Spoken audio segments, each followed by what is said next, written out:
Hey y'all, it's Saira, your favorite finance bestie. This week, we're talking about love, as in what happens when you try to combine finances with your partner. This week, we're deep diving into that awkward world of couples finance, but we're doing it with our friend Aditi, founder of the AskZeta app and an expert on all things couples finance. I cannot believe this episode is happening so late into our show because it's probably the most requested topic for us to discuss. So I'm not even trying to wait any longer. Let's go.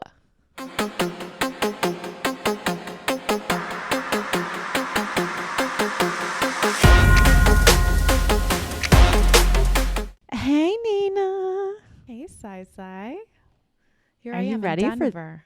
Oh, you are in Denver. Oh my God. But it's so freaking weird because I'm not wealthy enough to have my own studio. So you're on floor 2 and I'm in floor basement. You know, at least we got a cheers before we recorded, so that's kind of cool. And we get to hang out Yeah. after. So With the there's that. fanciest of are you proud of me for this rosé bottle? I feel like this rosé bottle is just glorious. It's like, I don't even know. It's got like a texture to it. It's pretty cool. Yeah. It tastes okay too. I'll take it. Yeah, I It's a don't warm even like day. rosé, but yeah, but this is a decent rosé. So for this week, I've had a little bit of anxiety because I know that I need to share whatever comes out of this episode with my partner Nick, and I don't know what kind of conversations you had with Taylor, but I could see the anxiety in Nick's face when I was like, "Oh, we're going to talk about couples finance this week." You know, I also think you guys are at a different stage. You're engaged. You know, you're going to get married. It's kind of time to start talking about merging finances. But that doesn't mean I shouldn't be doing it too. So, Yeah, well, yeah. go ahead. No, it gives me some anxiety as well. Maybe not as much. Well, I I feel like under the wire. But like the initial anxiety for me is less so like now it's the easy part, right? Because we're already engaged. We know that we want to be married. Like this part's easy for me. These decisions are easy. The part that's tough for me is actually right before you move in with that person, right? Because then you're like, okay, we're going to start sharing some complex, potentially expenses like rent or a mortgage, which frankly, now you're tied to each other and court has to like undo it if shit goes awry. True. There is that. I don't know. It is a little unnerving. I'm really curious how your friend is going to kind of break it down for us a little bit. Do you want to tell me like a little bit more about her? Yeah. So Aditi is, first and foremost, she has one of the most incredible backgrounds that I've ever seen. She worked for GA. She has been a VP of product at Guild, and eventually she founded the company that I considered to be one of the coolest couples apps. So it's a couples budgeting app, and it's called AskZeta. And she's been doing this now for a little over 4 years, and she's the founder and CEO. And her wealth of knowledge stems from really personal experience in addition to the research, right? So she's been with her husband forever. They met in 5th grade, and I'll let her tell that full story herself because it's actually a beautiful one. But she's one of the most knowledgeable humans when it comes to just couples finance and like breaking down the awkward parts of it, right? Like I always feel like it's worse than like crappy lingerie. It's like you are nude in weird lighting when you walk into a room and you have to talk about finance with your partner. Like I am, and the thing is, it's so easy for me to talk to you about my finances, right? But when it comes to Nick, I'm like, can we change the lighting? Let's dim it a little bit. Let's both have a glass of wine and then let's gently talk about this because I don't know. I constantly feel like I'm being judged for my financial situation. And I don't know if that's just because I'm a woman or if it's because I'm afraid of what his opinion's going to be of me in general. But it's such an uncomfortable conversation for me. It makes my skin crawl just thinking about having that conversation. Like, especially that initial, like those initial like few where he like figures out how much I make and how much I spend and like, you know, most importantly, what my skincare routine is.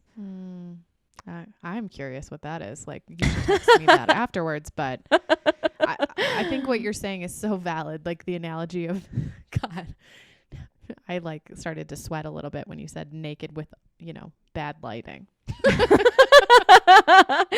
But that doesn't it feel that way? Have you ever had that conversation with Taylor and you just like stop because it gets awkward? Yes, of course I have. Of course I have. There's a lot of things. I think communication breaks down so easily, and especially with money, I don't think a lot of people even want to approach it. I didn't want to approach it until you started making me do this, and here we are. I'm a savant. No, You're a I'm not savant. a You are, savant. well, you're becoming a savant, and I'm that is the trying. goal, right? The goal is for you and all of our listeners to become not only more comfortable, but become savants in their own financial like base, right? Whatever they have themselves.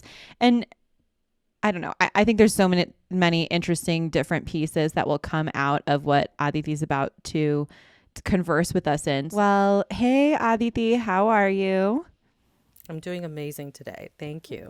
Amazing. Aditi, I'm excited to introduce you to my co-host, Megan McShane. Megan, please meet Aditi. Hello, hello. How are we? Good. Hi.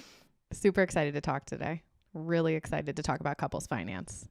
I think, we talked a little bit before this that no one gets to hear because we're cool. And I think what's really interesting is the dynamics of couples. And even just us little three in this little case study we're doing here all have different situations, which I think is so fun. I personally am in a long committed relationship and we live together, but don't do any finances together, which I think is something to dive into here. But I think first I kind of want to start it with Aditi, like your story and your own words, and how did you find yourself within this couple's finance space? Yeah, absolutely. I'm happy to tell this story. And I'll be honest with you, I didn't know I was going to get into couples finances. I always say that I knew nothing about fintech when I started Zeta. I was just an Indian kid who loved talking about money and did it probably more than my colleagues at work necessarily wanted. But I was just constantly like, hey, here's the budget I'm working on. Here's the stock I'm thinking about buying. Here's the ways that I'm thinking about generating passive income. And it totally became a conversation that, just started coming up more and more at work. And my colleagues, when I was working in General Assembly, especially, came up to me and were like, Aditi, you're always talking about money. Can you help us with ours? So I was surrounded by millennials, who were earning an okay income, living in New York City, and just trying to figure out how to navigate all those questions. So funnily enough, I actually started teaching personal finance to the GA employee base, which quickly became like a class that it was called Capital Gains. And I taught it for GA students. And from there, it became really obvious to me that there was something around couples. My parents got divorced when I was very young. Money was certainly a hot topic in their relationship. I was teaching this class at GA, and my students would come up to me after the class and say, hey, Aditi, you totally convinced me to open a retirement account. Can you now call my partner and convince them to do the same thing? And I was like, oh, interesting. And then the third thing that was happening was my husband and I had been dating for a very long time. And we'd moved into a first apartment together in Brooklyn, New York. And he was a PhD student at U Chicago, and he got a $25,000 stipend. And I was a tech worker who just made a lot more money. So the two of us were trying to figure out how to navigate money together. And, I couldn't really find anyone to talk to about this. When I tried to bring it up with my friends, they were like, shut your mouth. I don't really want to talk about money with you. When I tried to ask my parents about it, they were like, wait, they had some very traditional views about it.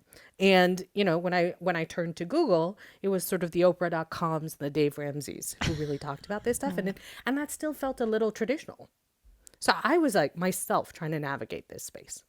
So that's sort of my origin story. Aditi, I feel like there's a cool history between you and your husband as well, right? Like, so you guys met very young and you have built a long-standing relationship, right? So can you give us a little bit more background there? Yeah, for sure. I love this story because I think it's pretty cool. So my husband and I actually met in fifth grade when we were international students at the international school there in Addis Ababa, Ethiopia. And he likes to say that he was my first boyfriend, but I was not his first girlfriend. And I'm like, okay, babe, I'm not sure that we need to Typical draw this male, out. come on. Yeah, I was like, thanks a lot. But yeah, we met in fifth grade, and then we ended up, we were sort of in part of this international crew that constantly moved around. My mom worked for the UN, so After 3 years of living in Addis, we ended up leaving. I think we went to the Philippines. And my husband also ended up leaving and he went to France.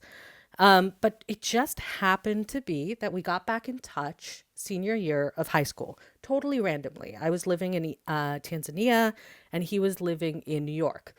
And my mom had been after me. She was like, Aditi, what are you doing in terms of research for the schools? And I have to be honest, Tanzania was like the most incredible years of my life. And so I was like, had zero interest in really spending my extra time on college research. So Delmer and I are back in touch and I'm like, Delmer, what are you thinking about doing for university? And he's like, oh, I've gone through this very extensive process of visiting every campus across the US and I've put it into a spreadsheet. And I was like, okay, can you just send that to me? So the two of us applied to every single school. And funnily enough, ended up going to UNC Chapel Hill together. Love So, at postgraduate. yeah, it was just like a totally random story. I mean, who would have thought that the world would have brought us back together in that way? And then when we came back together in college, it took us 2 years to warm ourselves up to each other. But after that, we started dating and that turned into marriage.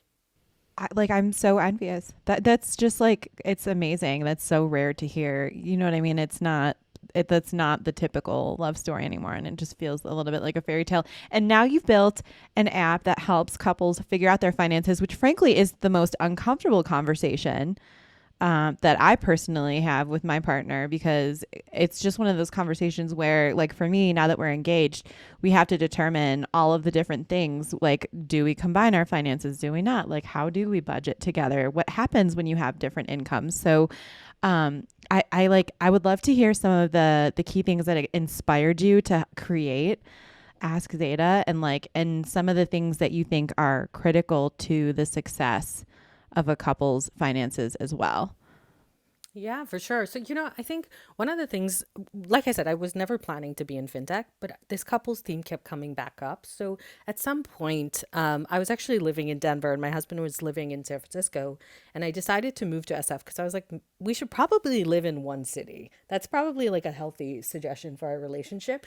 So I moved to San Francisco and I'm like, let me start just talking to other couples to understand what the pain point here really is.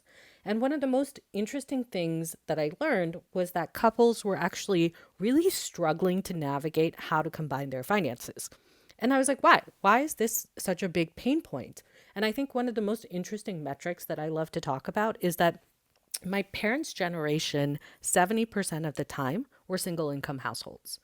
Whereas our generation, 70% of the time, is a dual income household. So there's been this massive shift in how money is earned and therefore how it's spent and shared in a relationship. So gone are the days of what I like to call single player mode, where one person is the breadwinner and they tend to make the majority of decisions.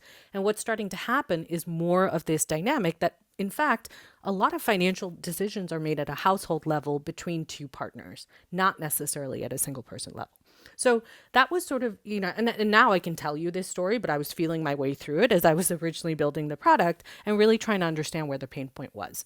The other thing we picked up was what was really fascinating was couples were coming to us and saying, okay, should we put it all together? Should we keep it apart? Should we do something in between? Like what's the best advice here? And I spent a decent amount of time on this question because I was like, is there proof that one way is better than the other? And sort of where I've netted out on the flip side of all of this is that it's not about how you combine your finances, and we can talk more about what that looks like and what the different variations are. But really what matters and what predicts success in a relationship is whether or not you see it as a team sport. And I think that's a super cool way to think about money is like the more that the two of you come together, you and your partner come together to figure out the right model for you, and irrespective of what model works for you, actually say, hey, this is something that the two of us are going to constantly discuss, constantly come back to the same page on. That's what really, really matters. So one of the things we always talk about at Zeta is, yes, we're providing a product and yes, it does a bunch of things for you. But the thing we're really trying to drive is communication in your relationship. So, we encourage you to go on money dates, which is sort of our version of date night, all about money. And Okay. it's really, yeah, it's really just meant to be are there a weekly, a monthly, or even a quarterly check-in for the two of you to feel like you're on the same page? I was just about to say, like, communication is always key in a relationship. And a lot of the work that Saira and I have been doing here when we're talking about finance is getting me to start communicating. Because some background, like, on us is, you know, we've been friends for almost a decade now, which is wild. And I have a lot more gray hair than when we met. But We old. we old. We old. We old. But, you know, Saira has always been so comfortable in this space, which is such an amazing thing. And you are as well. And so I admire both of you so much. But for me, it was always taboo as a woman to talk about it. And how dare I talk about it with a partner? And so being able to break down that communication barrier is kind of hard to do. So I just love, like, the way that you're setting it up. That makes so much sense to me. And I actually have a question about that, Aditi. So I want to pull apart a couple things that you said. So the first one is that you said it's a team sport. So when you say we need to go on money dates on a regular cadence, like what is that conversation like? Like, am I supposed to be turning to Nick and saying, like, okay, here's my budget, where's yours? Or because we haven't even figured that piece of it out, right? Like, there's 10,000 budgeting apps out there, and like, I'm like, you know, and there's a huge lift on the front end, right? Like, where you have to plug in all of your information. And then there's also this, like, nakedness to it, where you're walking into a room and your partner now knows, like, your retirement, your savings. Like, Nick knows, you know, my real estate failings now. Like, I mean, it is brutal. You're walking into, like, I feel it's, like, worse than being naked almost, because you know, for me my finances are something that I pride myself on. So, like, I guess I'm curious, how would you suggest that conversation starts? Like, what is the first thing that you should be doing to prepare for that conversation? Yeah, for sure. I love it. I think so. The way I would think about it is your early money dates, your sort of, you know, the first time the two of you really start talking about money can sort of start two ways. You can either start as, hey, we're thinking about moving in together, or we are already living together and we're sort of tired of this Venmo back and forth constantly. And we want to start thinking about how do we start to see this as shared expenses rather than you pay this and I pay that. And so you can sometimes start at that micro level and even say, hey, does it make sense for the two of us to sit down and build a household budget that we both feel good about, just to start to streamline our lives? And it doesn't have to be a budget that you stick to, frankly. It's more just meant to be like a framework exercise that says, oh, this is how each of us is going to contribute to the things that we're trying to do together. There's some folks who can totally do that and have that conversation, but some folks tell me, like, that feels scary, you know, because I don't even know where my partner's at. And maybe I want to even start some of this conversation before the two of us move in together. So the thing I love to tell folks to do is I talk about it as a discovery process. And do you guys know that New York Times article, 36 Questions to Fall in Love? Yes. So the most popular New York Times article, I think, ever. And we essentially built a version of that for money. We call it 20 questions. And the reason we built it is we wanted to give couples 20 questions that allowed you to go through a discovery process with your partner. And really what you do in those 20 questions is you talk about your past, your present, and your future together. And Aditi, can I ask you where, if our listeners want to find it, where can they find the 20 questions? Because I feel like that is, it sounds like something I, first of all, need to do, but I'm sure other people are curious if they need to do it too. Yeah, for sure. You can find it on our website, AskZeta.com/magazine, and you'll see it right over there. But I would, the thing I would really sort of emphasize is we had originally planned for you to spend 45 minutes going through those questions together. But we've heard couples who've told us that they just like sat down with the questions on the couch and a glass of wine on a Friday night and had the most epic 2-3 hour conversations because it took them in directions that they didn't even know they were going to go on. Yes, I love hearing that. But the reason we even cover all of those things is I think one of my favorite questions in there is, tell me your first money memory. And it's such a powerful question because typically what you remember when you're listening to your partner talk, you're like, wow, I can see how that memory even today manifests in a lot of your behaviors. Can we pause and can we share our first money memory? Because mine is making me laugh in my mind, and I feel like this is going to be humorous for all the listeners too. So I made my first big paycheck, and my girlfriend was like, we got to go shopping. Like, we got to go out. You got to celebrate. You got to buy yourself something. And I went to Saks and I bought this YSL bag, and it was a huge purse, but it didn't say YSL anywhere on it. Oh. So, and at the time, my now ex was like, he was extremely tight on the budget, and he didn't realize that I had just made like a bunch of money. And I took it and I put it in an express bag. And I stuck it in like a box that was like plain. Like, I mean, I changed the entire exterior so he wouldn't know. And it took him a solid 6 months to figure out that I had spent a small fortune on this purse. And the look on his face, we were in an ER, like I was fine, but we were in an ER, and he looked down at my bag and he like zoomed in on the zipper and he was like, Saira. And that is my first money memory. My first money memory is hiding my first designer bag from my ex. I love that he could zoom in on the zipper and know what it was. Yeah, that's true. Let's like spend a moment on that detail. Like, I don't know if I would. Shameful. Shameful. It was, it said YSL on it. Like, I mean, yeah. God, I'm not sure my husband would know what that is. Yeah. I'll be honest. Yeah, God, my first money memory goes way back. I think before my first babysitting gig that I actually got paid in cash. Mm-hmm. And I think I might have been in 8th grade, and Wet Seal was a thing. This is going to be embarrassing. Oh, yes. I remember Wet Seal. And one of my girlfriends at the time was like, have you bought a thong? And I was like, no, ew. And she was like, we got to go to Wet Seal. And I'm like, what? And so I had cash burning a hole in my pocket, and I went to Wet Seal and bought my first thong. And it was pink. That's amazing. And it had a rhinestone M on it, which explains so much about me. I just love that so much, Megan. Aditi, what's your first money memory? Oh my gosh. My poor brother, he's going to love that I tell this story. But my first money memory is we were very young, my brother and I. My parents actually love to tell this story. But we were very young, and my brother had gotten a bike. And my brother's not the most coordinated human being in the world, but he'd gotten a bike and he was biking around our little neighborhood, right? Which was just essentially a big circle. And as he's biking around, he breaks his bike pedal. And my brother, my dad's an architect. So I have a lot of, like, I've just learned to do things with my hands, but my brother's never been as good at that. He's not mechanically inclined. And so he came to me and he's like, shit, my bike broke, can you fix it? And I was like, yep, 2 rupees. And I would basically fix his bike pedal in such a way that it would come off every so often. And he would have to just pay me either 2 rupees or 2 rounds. So I was like, you can either let me ride the bike or you can pay me money. You were a genius even as a child. It explains so much of who I am. Because my husband, he one day in college, he wanted to buy a mattress. And I was like, oh, just buy mine.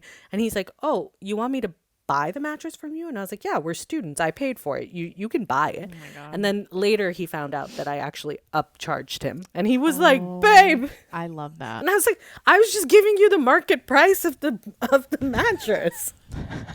So you were an early entrepreneur is what you're telling us. Basically. Okay. I think I was like planning for this, Yeah. I was just a enterprising human being. I love that so much.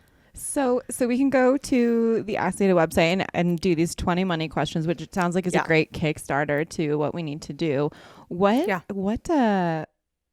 on AskZeta helps empower users as couples outside of the 20 questions? Like what are the next steps that happen inside of the app, Aditi? Like what else? For sure. What else helps us?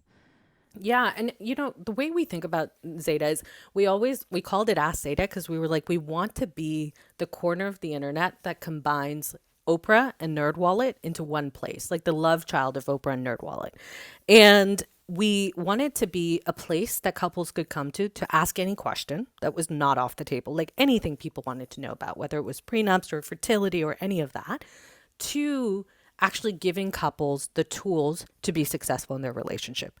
I think the most interesting thing for me was when I started thinking about couples' finances and starting to talk to couples and learn where they were struggling, one of the common pain points we heard was we don't even know how much we have together, nor do we know how much we're spending together. So can y'all help us figure that out? So the first product we actually ever built was our sort of what we call mint.com for couples, which was our money manager. And it's really meant, the entire sort of use case of the money manager is it's meant to give couples an opportunity to link all of their accounts, both their personal accounts or their shared accounts, and start to disclose those accounts to each other. So, you can go and say, I have these 5 accounts. My partner can see them. They can only see balances, or they can see balances and transactions. So you have a lot of sort of permissioning that's allowed on each account. And fun fact, to this day, I can't see my husband's specific transactions and he can't see mine. And it is honestly the healthiest thing for our relationship. I feel that on such a deep level because I am terrified of Nick finding out how much my skincare routine costs. But it works. Because I've heard so many couples say to us, but I earn the money. I don't feel like I need to answer to someone about, why I'm spending money where. And so one of the things that we really have learned through this process is that there's sort of 3 models in general that couples use to combine their finances, where they keep it all apart, they keep it all together, or they do this something in between version called yours, mine, and ours, where some of it is apart and some of it is together. In our relationship, in my own personal relationship, I knew I needed a certain amount of control that was my own, but I also wanted the 2 of us to do things together. So this yours, mine, and ours model worked a lot more for me and my husband than, say, for someone else who feels like they don't want to hide anything from each other, or not even hide, but like they don't want to keep anything from each other. So it was very obvious to us when we were building Zeta and when we were launching the money manager that dictating how you should combine your finances wasn't the right approach, because there's so much history on, if your parents got divorced or if somebody has some sort of gambling or addiction problem, there's all kinds of dynamics that can impact how a couple might want to merge their finances. So we said, we don't care how you do it. We'll support you irrespective. And that was really the whole goal of the Money Manager product. We stood it up. It's grown to tens of thousands of couples at this point, primarily organically, which has totally blown our minds.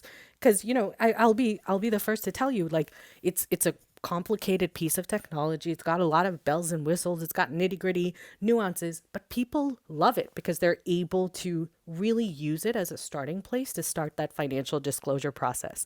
I think you said it so well earlier, where you were like, just telling your partner what you have is a scary prospect. And Zeta sort of helps you get that conversation started. And then once it's started, actually manage it together. What an amazing, I know you're growing it organically, but just hearing this and directly from you makes me want the product even more, because you're humanizing something that's so not human. Money to people is something that feels like, in a hierarchy of things, I'm ahead of you, therefore I have more and I'm better, right? Because a number's a number. But really, at the end of the day, when you're building a relationship, it's about openness and being human and communicating. And so that advice in general is so righteous, of saying, start with the foundation, figure out what works for you, customize it, and then go from there. I think that's just beautiful. Exactly. And we try to give you those options up front. I think when I did that Google search those many years ago, when my husband and I were first moving into that Williamsburg apartment, the 2 of us looked at each other and he's like, well, what are our options? And I was like, let me go find out. And I Googled, and it was basically like, keep it all together. That was the sort of most recommended option. Like, you have to put it all together. If you don't, you're basically screwing your relationship for life. You'll never see it as one thing. And I was like, man, that just doesn't feel right to me. But okay, they're telling us we need to start on this process, so let's try. Whereas what we've learned is most couples don't actually necessarily keep it all together. And in fact, annoyingly to some extent, it's actually a split 30-30-30, where 30% sort of keep it all together, 30% keep it all apart, and 30% roughly are sort of doing this yours, mine, and ours approach. So we really wanted to normalize the fact that you have a choice, that you don't have to force yourself into a model just because that's what your parents did. And we wanted to encourage couples to understand what those other options were. Because a lot of folks say to us like, oh, I didn't know that was a thing. That would have been so much healthier for us. And honestly, that's like the thing that terrifies me the most about my budget. Like, every single budgeting app that I have tested out outside of AskZeta, they're like, list all of your details here and then we'll combine it for you. And I was like, why are you doing this without my permission? like I don't, and yeah, and that's the stressful thing to me. Like again, with my skincare routine, he does not need to know. Like, Yeah. like, you know what I mean? I don't know. I don't Yeah. know. Totally. Totally. And I remember when my husband and I first moved in together, he was a PhD student, so he wasn't making that much money. And when we looked at our shared expenses, I was like, look, I'm earning so much more money. I'm going to pay for more stuff. I just think that's the right thing to do. Yeah. But he really pushed back on me and he was like, I appreciate that, but I also want to make sure that I'm contributing because I don't ever want to feel like I'm free riding. And I was like, okay, that's totally fair. So we were having this conversation, but I remember he went to J. Crew. He went shopping at J. Crew one of those weekends and he went and bought like a $300 sweater. And I was so mad. I was like, wait, He's buying that cashmere. what? Yeah. And I'm like, babe, I'm paying extra rent, but you're going and dropping $300 on J. Crew. Like that's really hard for me to process, Right. And I'll be honest, like I was really upset about it. But I think one of the most incredible things about us is like we've learned how to navigate that and let go of the stuff that's our own. But also one part of it has been like we just don't have to share each of those details with each other. But it feels like you guys have like what you've done is you've taken real life circumstances and you've integrated that into the way that AskZeta works. And that's something that I actually really love because frankly, I almost had a coronary when I saw how much Nick spends annually on video games. I honestly think I got an eye twitch for about a week when I recognized that like because the man has to have new everything in video game land. And then I realized how much I spend on things like lipstick. So I'm right there with him. I'm a hypocrite. And I get that on such a deep level. There, for me personally, there are things that nobody needs to know about, including like Nick. So despite the fact that he's my best friend, I think there's I don't know, there's like a little bit of a curtain. He needs to have a little bit of a surprise, right? Like you don't always need to be naked in front of your partner. Yeah. And you just don't feel like you have to always check in with them. I think that was the thing that we realized where we have a really good relationship. We talk a lot about money very openly with each other, but it also felt like a lot of overhead to constantly be like, okay, I'm going to do this thing. Are you cool with that? Like we just didn't want to do that all the time. So both of us realized and it's actually much more true in investing. I will invest very differently than my husband. And so he, it was a really, really healthy opportunity for the two of us to separate some of our investments and be like, we can each take the level of risk that each of us wants to take. I think this is something that our parents can agree with, by the way. I think our parents could say like, it's always good to leave a little to the imagination, even if it's with money. I love it. That's a really good way of putting it. Yeah. I love it. So I have this other thing that I want to ask you about, Aditi, and that's when it comes to investing. So this is actually, probably the biggest conversation that Nick and I have because I love to invest. I will, my risk tolerance is much higher than his is because I have been doing it for much longer. For obvious reasons, I'm much more comfortable with it. And he is finally at a point in his life where he wants to start seeing what it's like. What is that conversation like? Like when you start with your husband, like how do you, or even in general, like how do you recommend users have that conversation? Because I always tell Nick, I'm like, here's an amazing thing that I'm going to go invest in. And he's like, when I say the word Bitcoin, I think he gets the same eye twitch that I get when he's buying video games. Like how do you recommend that conversation starts? Yeah. So I'm actually going to tell you all a story because I think it's important to highlight. A lot of us in fintech, sometimes we act like we know everything. We're like, oh, we're just so smart. I do know everything stuff. but I like to tell this story because I think it like shows you how many mistakes we've made, what sort of brought us here. But when I first started teaching personal finance at GA, Dummer was still learning about personal finance. And he was like, hey, can I come to one of your classes? And I was like, yeah, please. That would be amazing. I was so excited. I'm like, oh my God, he wants to talk about money. This is like amazing.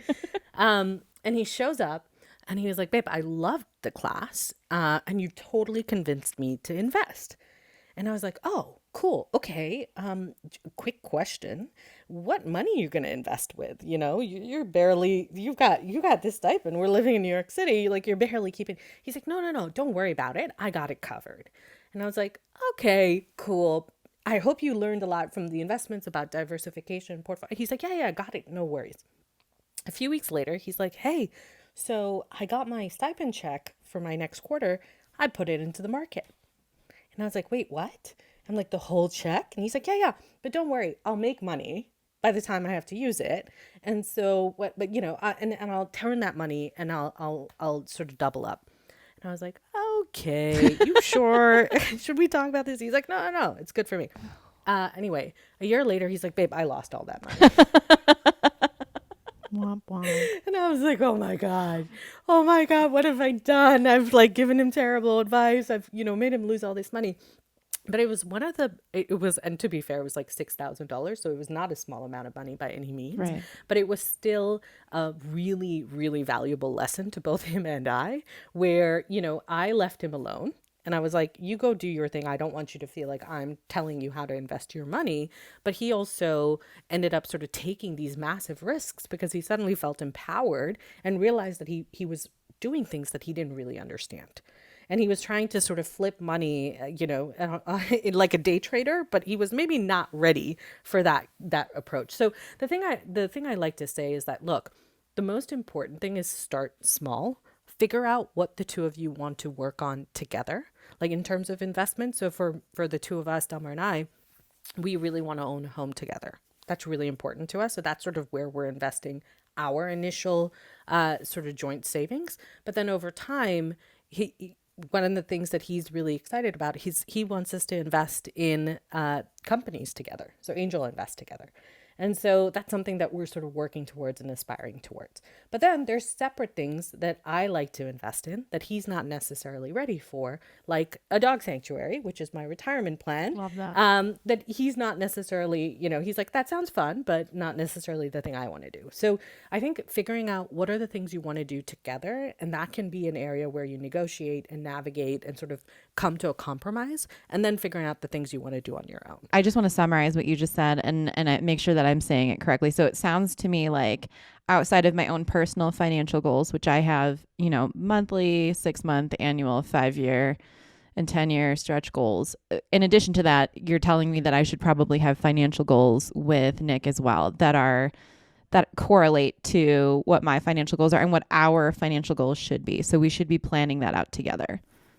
Yeah, for sure. And one of the things Delmar always says to me is he's like, hey, I'm investing in this stock or thinking about this. And by the way, he's come a long way and he's like way smarter now about his investments than I am, frankly.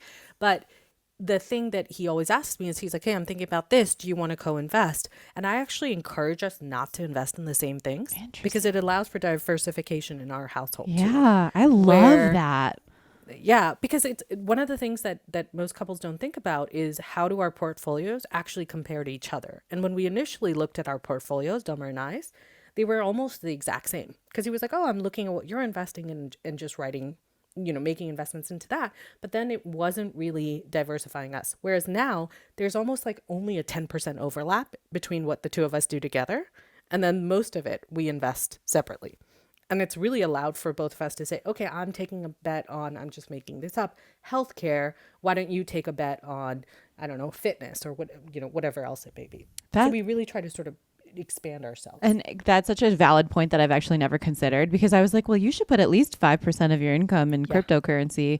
And Nick just looked at me like I was crazy. But frankly, like if the crypto market tanks, I'm really screwing the pooch on some of our own like net wealth as a couple. So that's totally valid. I haven't even considered that, honestly. And frankly, in that situation, Sarah, the thing I would tell you is maybe if you have a higher risk appetite, you can push that 5% to say 10% and take more of the risk. Whereas Nick can keep it at a 0% and sort of take a more conservative approach.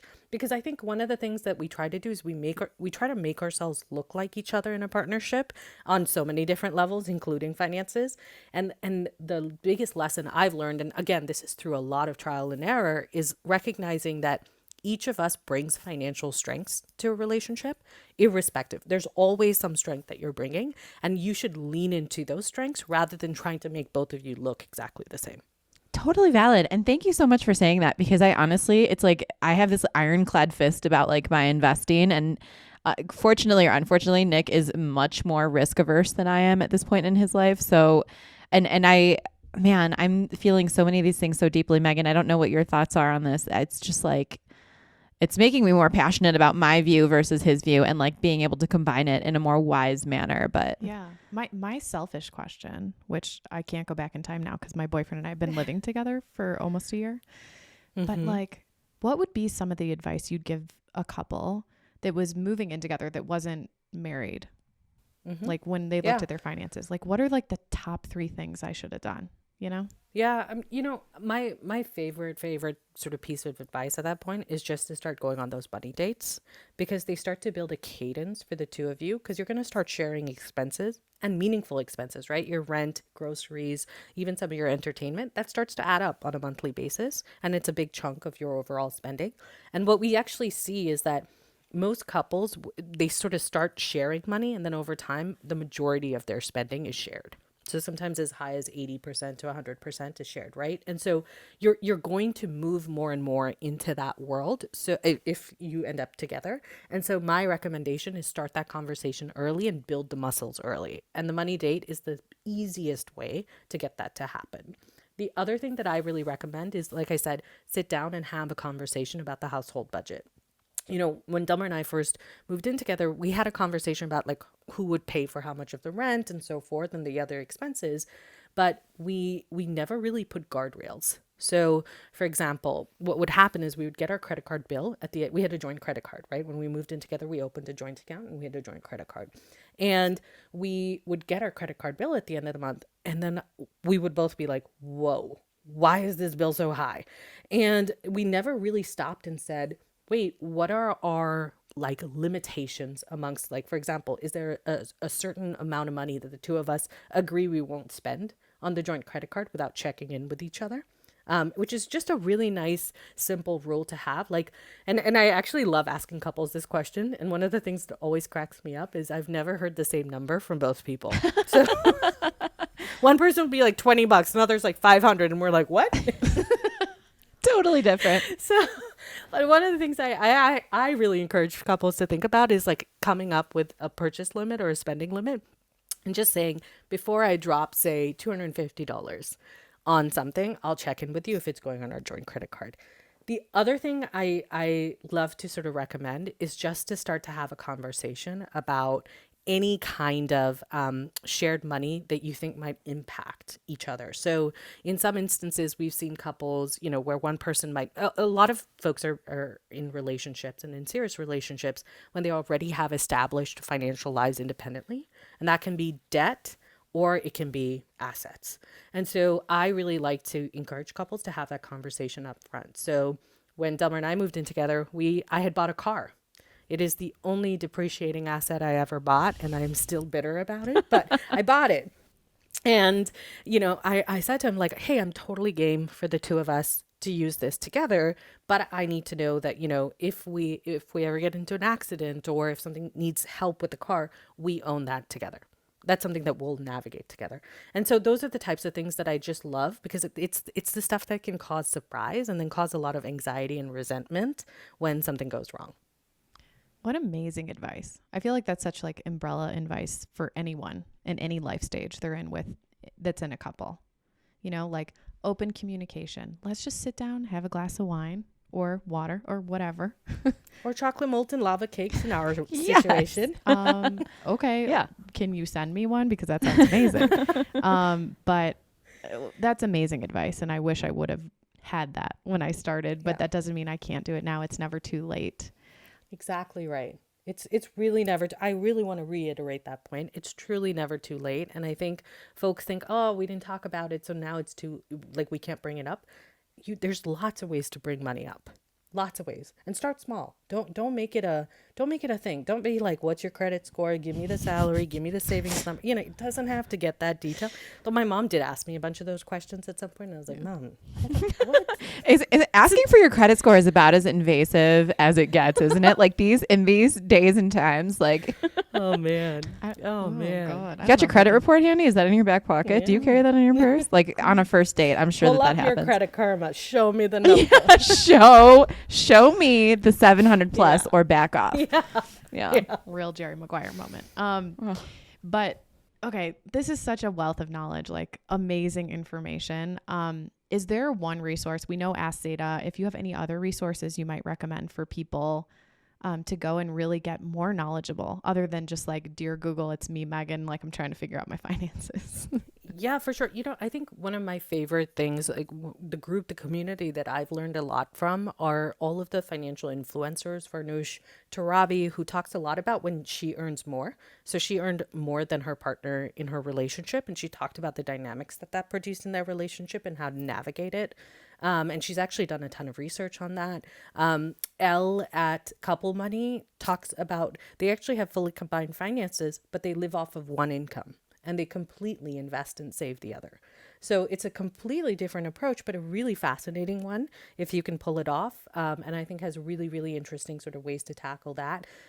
Andy Hill at Marriage, Kids and Money. One of the things I love about what he does is he talks a lot about parenting, and he has 2 young kids, and he sort of walks through how he's teaching them about money in the early days. And sort of building the right habits for them. So he's another really great resource. And then there's just a lot of folks like Joe at Stack and Benjamin.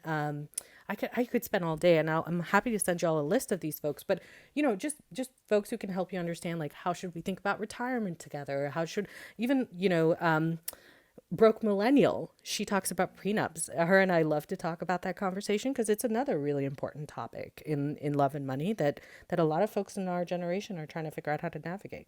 Right on. I would love that list, Aditi, so that we can put it on our website. I feel like you are just such a wealth of knowledge, and I'm sure people are super curious about where you noodle all of your thoughts from. So if you don't mind shooting that over to me, everyone can find what Aditi's talking about at girlsjustwanna.com or on one of our social medias, I'm sure. But beyond that, I just want to be super mindful of your time, but I want to also thank you. I feel like I have learned so much. I feel like, Megan, I think, while you're here in Denver, we should have the boys take a listen to everything that Aditi said and then get their opinions on what we're going to do going forward. I've had those initial conversations with Nick, and we're like sputtering. We're like starting, stopping, because I think he's super uncomfortable. And for what it's worth, like there is a financial imbalance between the two of us. So, and he's super uncomfortable because I'm also a financial expert and I openly talk about my finances with Megan. So, there's all these swords in his face.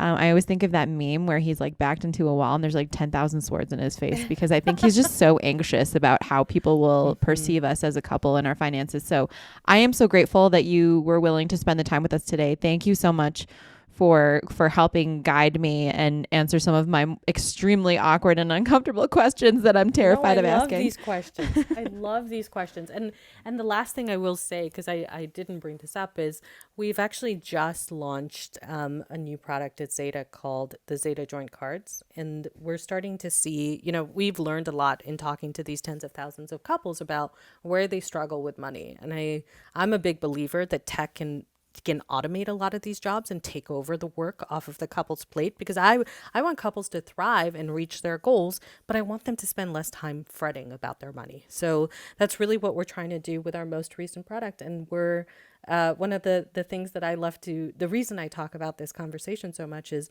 a lot of couples in the very young stages of their relationship, whether they're moving in together, they're getting engaged, or they're getting married, so the early days of their serious relationship, start thinking about the joint account. So at some shape, day, or time, we should talk more about the do's and don'ts of a joint account, because those are always fun. Oh my gosh, yeah, we need to have an entire episode just on that, because we just opened our first joint account, and I'm like, he's literally, for what it's worth, being the VP of finance at a neobank, I'm like, Nick, you need to be careful. And he's like already pushed an NSF accidentally. He from his Wells Fargo account, he was punting money and he punted it from the wrong account. Like I got a message from our banking ops associate, and I am shaming him right now because he earned it. But I love it. But I got a message from her, and she was like, I just want to let you know we're returning this because he NSF'd his Wells Fargo account. And I was like, Nico, literally, all you have to do is manage your own personal finances right now. Not even ours, just your own. Oh God. So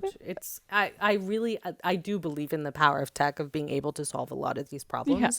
Because it's just not fun to navigate banking. It's such a pain in the ass. Yeah. Well, thank you so much. I have so much to learn from this too, as I get closer into the other cycles of life that you ladies are in. So I appreciate you and admire you for, coming on this platform and talking about it. I think this is so righteous, and I know a lot of people will feel exactly the same. So Yeah. Like, So rad. I'm so happy to be here. Thank you all for having me. Yeah, thank you so much, Aditi. Let's close it up. Thanks, Meg. Thanks, Aditi. It was so nice to meet you. Nina, are you ready to add it up, girl? Do I get to do add it up this time? Since I feel like I know that we're both going through similar mental phases. yes, I think this episode is so great for you, and you asked so many good questions. So I'm curious how you want to add it up. So you add it up this week. Let's do it. Gosh. So, okay. First and foremost, I feel a little bit more comfortable for the first time in my life about couples finances, because I continuously, the awkward side of my life is what I avoid, right? Like the awkward conversations, the potential to, and I hate the word emasculation, but the potential to like emasculate my partner or like make him feel uncomfortable about his finances because he hasn't done the same things that I've done and he hasn't lived the same financial journey as myself. And something that's always been a point of contention in every relationship for me is like, how do you have that initial few conversations about your financial situation? And something that Aditi said that I think is totally legit is that you don't have to share all of your financial information, because frankly, there are some things that people don't need to know about your finances. And again, going back to my skincare routine, which has been this common thread throughout this entire conversation, like nobody needs to know my exact skincare routine costs because they're high. And let's layer on top of that. I loved that she said you only need to talk about like joint swipes over a certain threshold. And I think that that's something that I also really want to enforce in my relationship, because I don't want to pass by him if I need to buy like, you know, some BS thing from our like grocery list. Like I shouldn't have to talk to him about, you know, 20 or 50 or whatever the dollar amount is. I should just be able to swipe our card, and like we can, if we need to talk about it, we can talk about it later. And then the last piece of it is like having that set of questions on the initial conversation when we finally start to combine our budget. Like to have the framework for that initial because thus far we're like, okay, like very disjointed. Which app do we use? Oh, we'll use an app. Like maybe we'll have a glass of wine and try to talk about it, but we both beat around the bush and we don't actually look directly into the eye of the elephant in the room, right? Because we both know that it's this uncomfortable conversation. So having a guided conversation that is provided by someone else, so I can be like, let me offlay some of the stress here and bring in someone that's already put together a conversation and is an expert. And now I can have my glass of wine and be like, I don't need to direct this conversation. Somebody else can direct it for me. Like, what a godsend. +1 to everything you just said. But I also think, and it's such a thematic through finance side that I'm starting to see, is that it really begins with the person, and it really begins with what the hell works for you, and figuring that out and being empowered enough to say, this is the way I want it to go. And then how you bring your partner into that, who, by the way, you've chosen to be your partner. So you must agree on some things. Yeah. So you must probably eventually agree on finance. Just such a great episode. So much to think about. I really kind of sat back and was like, I have a lot of good conversations to be had for my own self and my own relationship, but I'm excited to have them. I don't feel intimidated anymore. Yeah, I completely agree with you. And I think like the last little piece of it that, you know, I think is almost taboo is not only just that initial conversation, but the fact that you can have them on a regular cadence and it's not uncommon. Like people that are like, oh, I don't want the control of that. No, actually, it's not that big of a deal. And you should normalize having financial conversations because they're being had elsewhere. And the most important one is the conversation that you have about your household finances. So it needs to be a totally frequent cadence and something that you understand well, not only you, but your partner. Like when she said that, I was like, thank God, because I am so concerned. Like it's like one and done for some people. And that's not for me because that's just not how I function. So. Okay. Before we go, I think since I'm in Denver and both of our significant others are here, I say we go to AskZeta, we download those questions and we record it together. Are you sure? We don't have to post it, but I think it could be interesting. Oh my At least gosh. we can talk about it next week. How about Okay. that? Okay. I think that no, first of all, we should record it just for the sake of recording it in case we need it. In case we need it. But okay, we have to get their permission. So, but yeah, no course. deal. Let's talk them into it tonight over dinner and okay. All right, we're going to have the awkward finance convo separately and then together. Well, when in Rome. And by Rome, I mean When in Denver. All right. I love you, boo. I love you. See you I'll in talk to 5 soon. minutes. Bye. Bye.